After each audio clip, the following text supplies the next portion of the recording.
Paano nyo man nasabing ng lalaki siya? Dinala pa nga yung lalaki doon sa bahay. Dinala niya yung lalaki niya sa bahay. Dinala pa doon sa bahay na sabi ko pala ng ama nga ng magulang niya. Buti may pera kayong pamasahe papunta dito. Bininta ko nga yung motor ko. Anong motor? Yung motor ko po sa aking gamit-gamit ng mga paninda. Saan niyo po ginagamit yung motor? Hindi, saan, ibig sabihin, saan lugar po yung motor na? Sa Mindoro po. Sa Mindoro, kaya meron kayong budget. Binta ko ng 3,000. 3,000 lang yung motor. Oo, wala ko eh. Kailangan ko talagang mamasahin na. Sabi ko, bahal na ito. Pupunta na ako kay daddy pala. Ito ako lalapit ako ng tulong doon. Binenta niyo yung motor para makasalagang 3,000 para makapunta kayo dito kay Daddy Frankie. Di ba na ang ibig sabihin ng ata niya, wala daw na makakot, hiwalay na. Ay baga binigyan na niya ng laya na manliligaw, tapos doon pa patulungin sa bahay yung lalaki. E tapos kayo, kasama pa rin. Wala, pinalas na ako, Pamindoro. Ah, pinalayas na kayo. Kasi doon na siya sasama sa lalaki. Oo. E paano yun? Sila ang kasama ngayon. Wala na kayo. Ay, hindi, wala po akong balita. Dahil nung ako umalis, ay pinagsabihan ko sa barangay. Kasi wala pagka ako wala akong kalaban-laban pag doon sa nila. Eh ba't hindi nyo pinaglaban yung pamilya nyo? Anak nyo, 4. Ayaw nga po, kahit ako naawa sa mga anak ko, hindi ko na kaya kasi yung mga iniipid din ako nung tiyahin niya na bawsi daw, wari. Hanggang ngayon, hindi nyo nakikita yung mga anak nyo. Hindi nga po. Hindi ba kayo naawa doon sa anak nyo? Hindi nyo nakikita man lang. Natatawag-tawag ko naman, nakikita ko sa hindi hanggang doon na lang yun. Anong sinabi sa inyo nung asawa nyo bago kayo hiwalayan? Basta ang ugali niya at ugali ng ama niya isa. Kasi ang ugali ng ama niya at ugali niya isa sila. Kaya walang kaasa sa buhay na pagkagano ng mga kasama habang buhay. Kaya nagdesisyon kayo mag-uwi na lang ng Manila? Oo. May kamag-anak po ba kayo dito sa Manila? Dito kayo napunta? Diyan po sa Batangas, Tanawan, yung kapatid ko ay nasa kapatid ko. Anong pangalan ng kapatid nyo? Baka nanonood sila. Ewan ko lang, si Marisa po. Ano ba yun? Marisa Palledo po. Inabi po. Inabe, taga Batangas. Oo. Saan mismo yung eksaktong lugar sa Batangas? Baka mapanood nila itong video, matulungan ka. Sa po, ay hindi na po niya po siguro ako natutulungan nun. Bakit po naman nasabi? Doon nga po nung ako nagkasakit ng stroke. At kumastos lang sa akin na yung kapatid ko, si Nino. Yung asawa nito, yung asawa ni Javier. Ay, kapos din sa buhay yan. Kung awadin niya ako diyan. So ngayon, galing kayo ng Mindoro, sabi nyo, pumunta kayo dito sa Maynila. Tapos, para humingi ng tulong kay? Para kung makakausap ko si Ellen Doreno. Si Ellen yung... wala man kami yung talagang away na Wala na ba kayong number nung Ellen para makausap nyo, matawagan? Wala po. Kung yun ay matitrace sa Facebook, lalabas yung mukha na. Yung Ellen, taga Manila po, di ba? Opo. Eh, ba't po kayo napunta rito sa Pangasinan? Ba't po kayo napunta rito sa Pangasinan kung sa Maynila kang direksyon? Yun nga po, sir, ay kung makakausap ng Daddy Frankie, makukontak si Ellen Guerrero. Paano nyo nalaman na taga dito si Daddy Frankie sa Pangasinan? Ay sa Facebook ko, sa mga vlog niya, lagi kong sinasearch sa vlog ko, dito. Tsaka paano nyo naisip na si Daddy Frankie makakatulong sa inyo kung sakasakali? Ako, yun lang po. Daddy Frankie lang makakatulong sa akin, dahil wala naman tutulong sa iba. Hindi ba kayo nagtanong man lang doon sa barangay, doon sa may Maynila kung saan nakatira yung Ellen. Yung Ellen, yung anak niyo po, no? Ay, yung asawa ko. Ay, yung asawa niyo po, opo. Ay, hindi po ka ba nagtalong doon sa barangay doon? Nagkausap po kami dati, bago niya ako binalak. Binlock na kayo. O, dahil nga po, nung nagsasama pa kami ng asawa ko na, nakausap niya yun. Ay, kaya siya sa kanya hindi maganda, ng masama, kaya binalak siya, binalak na rin ako. So, binlock ka na rin. Oo. Ay, kinukunta ko, hindi ko makontak na. Hindi niyo makontak. Basta ang pangalan po, Ellen Floreno. Eh, lalabas po yun dyan. Tapos may ad po sa Facebook yan. Tay, sabi niyo kanina, nagpunta kayo sa barangay. Ano sabi sa inyo sa barangay? Hindi raw, sabi sa akin, hindi raw pwedeng hindi taga-alaga doon. Kasi hindi kayo pwedeng tumambay sa... Oo, hindi. Kasi ano ngayon, Tay, Sabado ngayon eh. Ayun, Walang office ang barangay ngayon. okay lang. Meron lang siguro nakabantay doon pero walang ano. Kaya hindi siguro kayo pinag-standby doon. Okay lang naman po sa akin. Kung ayaw nila, di alis ako. Naalis kayo. Oo, Tay. Di ba nasabi nyo kanina yung lalaki na sinama ng... Ano po, Ellen Floreno? Yung lalaki na ano, Tay, yung lalaki na sinabi nyong sinama nung asawa nyo doon sa Marinduque. Yan po, ano po, Ellen Floreno, yan, isisus mo yung ganyan. Yan, tinatawagan ni tatay si sinesearch ni tatay si Ellen Floreno, yung dati niyang Dati, unang asawa tayo, no? Opo, Unang asawa. Dati po, hindi ako sinasagot nito, naka-block na ako. Oh, hindi na kayo sasagutin yan, tay, kasi naka-block na kayo. Ayun nga po, ayan po ang asawa ko nung una, Ellen Floreno, machine operator. Machine operator. Kung ba dyan, wala kami. Patingin na, tay, pwede ko ba ipakita ito, tay? Wala kami pwede yan dahil wala yan. Ellen Floreno, yan, no, kung makikita nyo mga kababayan, yan yung pangalan ng unang asawa ni tatay.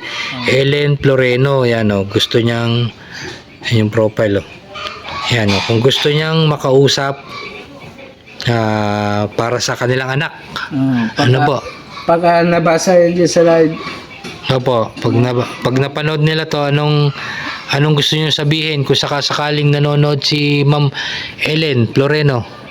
Ano po sasabihin niyo sa kanya? Anong gusto niyo po sabihin? pakisabihin niyo lang po ako na andito. Hindi, sabihin niyo, tay.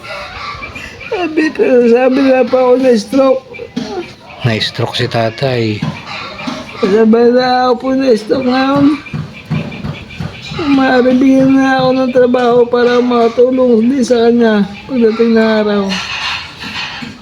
So gustong gusto niyo siya tayo makausap. Ako gusto kong makita ang anak ko sa kanya. Gusto kong makita. Gusto niyo makita yung anak niyo. Nasaan na siya? Kung saan ba nag-asawang lupalop? Yung anak niya tayo na isa nandun sa kanya. Opo, sabi niya nag-asawa na raw. Nasa Las Piñas na siya nakatira. Ay, hindi ko naman alam yung Las Piñas. So kung sakasakali tayo, gustong-gusto niyang puntahan si Ma'am Ellen. Oo. Para makita ko yung anak ko. Tay, kung napapanood man ito nung anak nyo, Ano mas magaling at ano pong masasabi niyo sa kanya, tay? Baka napapanood niya ito.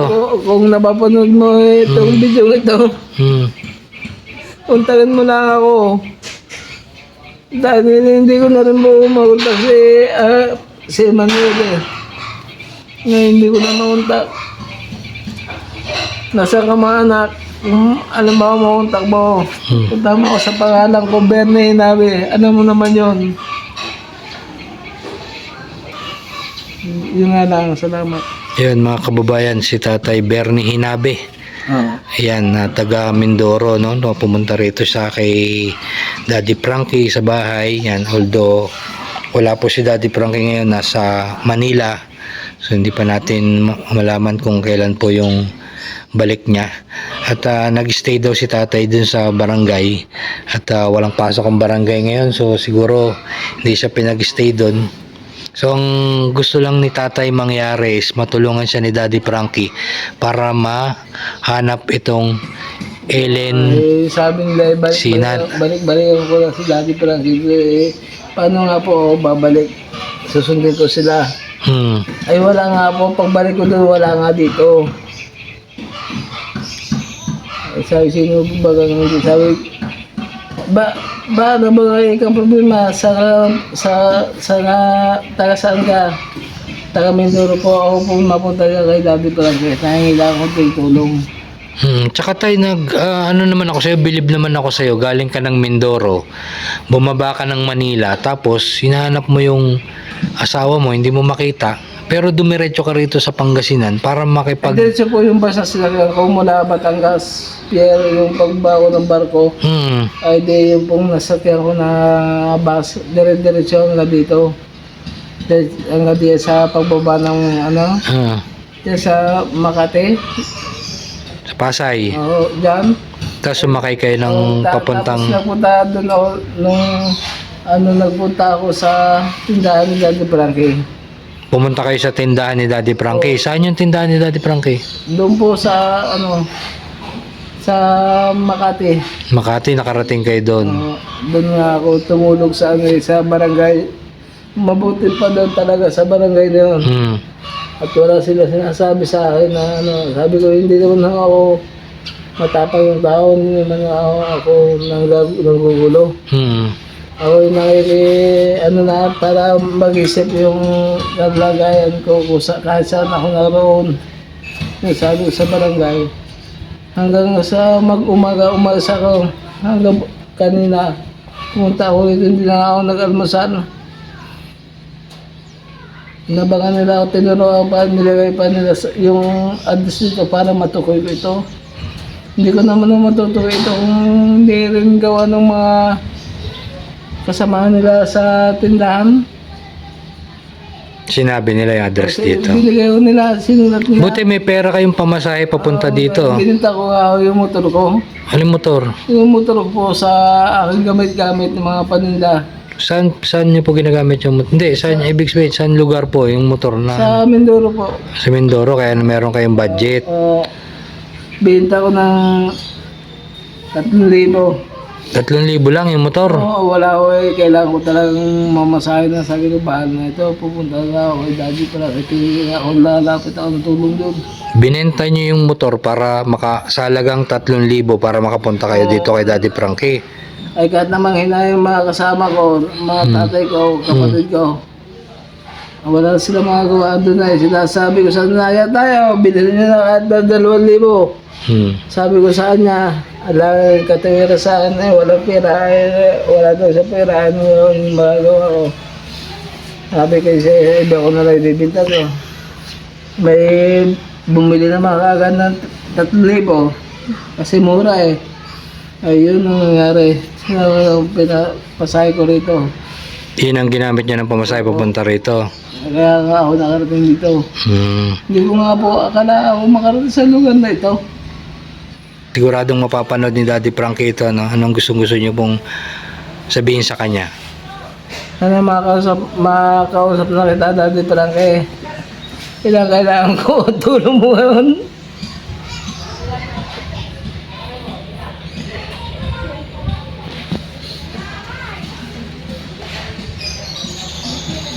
Kailangan ko po tulong mo ngayon. Wala po maski dito sa mga barangay. Wala na pong tumanggap sa akin. Alam nila ako masamang tao pero hindi po. Pasensya ka na po.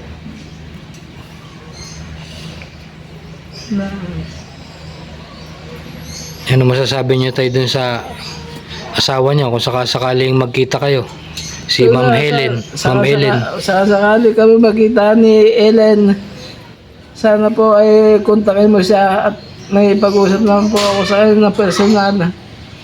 Ganun din naman po siya. Hindi naman po siya galit sa akin. Kailangan ko rin po makita anak ko. Gusto niya makita yung anak niya. Opo. Yan mga kababayan, naiyak na si tatay, no? Kasi gusto niya talagang makita yung anak niya sa pamamagitan ni ang unang niyang asawa, si Nanay Ellen. Oo. Sa mga kababayan, sa mga nakakapanood po ng video na ito, ayan, kilala niyo naman po siguro si Tatay. Ang pangalan niya ulit ay Bernie Hinabe. Bernie Hinabe, 50 years old ng Mindoro. Yan, tulungan po tayo. Ay, lumawas pa ng Mindoro para makarating dito. Ay, si Tatay, no? I-comment nyo lang po dyan sa baba kung ano po yung address ni Nanay Ellen para makapag-usap sila, or kahit yung number para makapag-usap sila at gusto ni... Pag kami nag-ausap sa cellphone, malaman ko na kung saan niya gusto. Anong gusto namin pag-usapan. Kasi basta yung ilay ko na kikinig ka. Andito ako yung asawa mo. Tayo na may walang pinagsama, masama. Dati kita magkasama. Mahal niyo pa po ba si Nanay Ellen? Mahal ko po yan. Asawa ko na yan. Wala po kami pinaghiwala niya na masama ang hiwalay-wala. Kasi yung mga pag-asawa ko matangkad sa akin. Ito, pandak lang ako. Pero matangkad po talaga sila. Ano masasabi niyo sa biyanan yung pangalawa? Tatay ng teacher. Ay sa akin magbago ko na po, biyanan. Bago na siya. Doon sa teacher, ano po masasabi niyo? Sana sa asawa kong pabayaan ng mga anak natin. Lamang. Yan lang. Ayan, si Tatay, no? Ay, iyak na si Tatay dito sa bahay ni Daddy Frankie dito sa shelter. Tay, kumain ka na ba? Kumain na po. Kumain ka na? Anong oras na? Mag-alas 4 na. Kumain na ako doon sa barangay hon. Buti nga yung nagsita sa akin. Ako yung nasita. Hindi. Ako yung nakakain na. Mabait yung isa yung nakamotor kanina. Sinamahan kayo dito? Hindi ako. Yung konserwari yun doon.